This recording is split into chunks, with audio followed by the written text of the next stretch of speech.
Hi folks, I wanted to just take a moment to show you the battery while it was off the bike.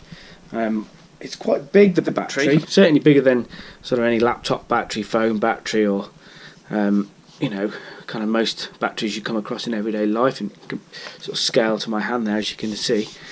The other thing you'll notice straight away if you pick one of these up is it's quite heavy.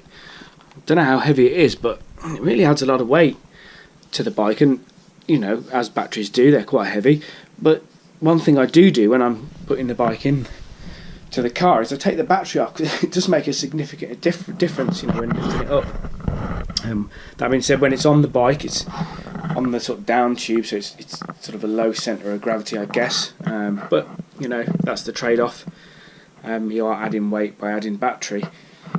The actual battery itself, it's sort of designed to fit specifically for the bike, so when it's on the bike it looks quite sort of stealthy really, and that was one of the things I liked about that particular bike, was that the battery sort of is integrated into the frame more, and you know, often people comment on the trails, they'll say, that's how you managed to fly past me going up that hill, I didn't realise you were on an e-bike, and that's after they've sort of stopped and studied the bike at the top of the hill, rather than sort of coming past, seeing there's a big battery attached to it, and kind of going, oh well, he's on an e-bike, that's fine.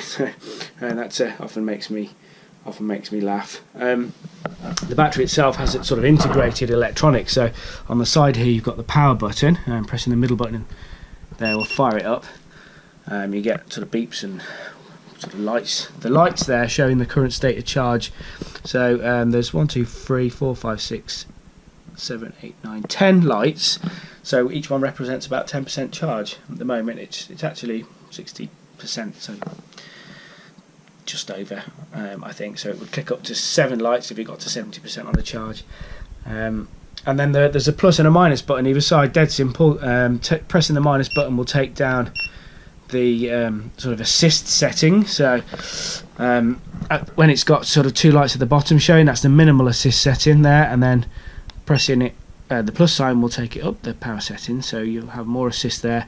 The middle setting is sort of like a trail setting, so that would be 6 lights, and then of course you've got what they call sort of turbo or 100% assist, which pressing again momentarily it will show full power, which is how it usually starts off when you fire it up. So you want to take it down from there really if you want to conserve some power, or if you don't want so much assist. Once you get used to having all that assist though, it's kind of hard to sort of take it down a notch because it's such fun. And that's pretty much it. It's really simple. I'll just power that down. There you go. And then the battery kind of casing, I'm sitting on the bottom of the battery where it's likely to take hits. It's quite sort of tough. There is a sort of a separate guard, sort of plastic guard. It doesn't come off or clip off. I suppose it does come off if you take it apart.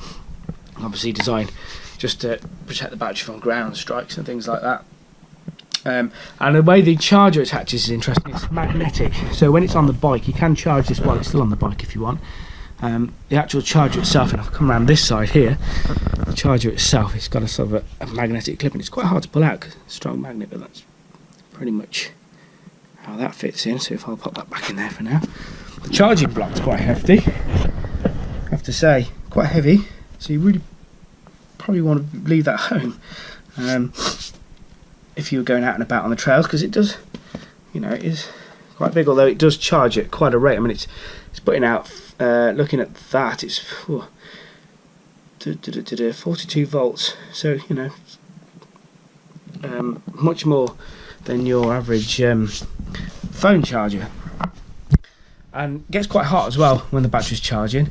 In terms of charge times, sort of the literature I found, it's quoting 5 hours 0 to 100%, which I guess is taken as a worst case scenario based on temperature of battery, etc, etc. Now, I personally have found that it takes a lot less than that to charge up, and one thing I tend not to do is charge it right up to 100% every time. I mean, every now and then you should charge it up to 100% just so the battery cells can balance, but just for the general health of the battery, and you can find out all this information on the interweb, lithium batteries don't like to be left at 100% charge. It does affect their sort of overall capacity over time, and they degrade a little bit quicker. Not so bad in a tiny mobile phone that you replace every year, but something as big and as expensive as this, they are quite expensive. I wouldn't really want to replace it in the near future if I could help it.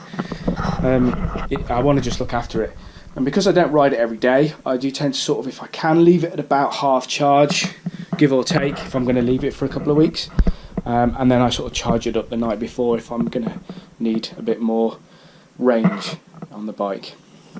And that's pretty much it. You know, if you've got any questions about the battery, then you know, stick a comment down below. Cheers, folks.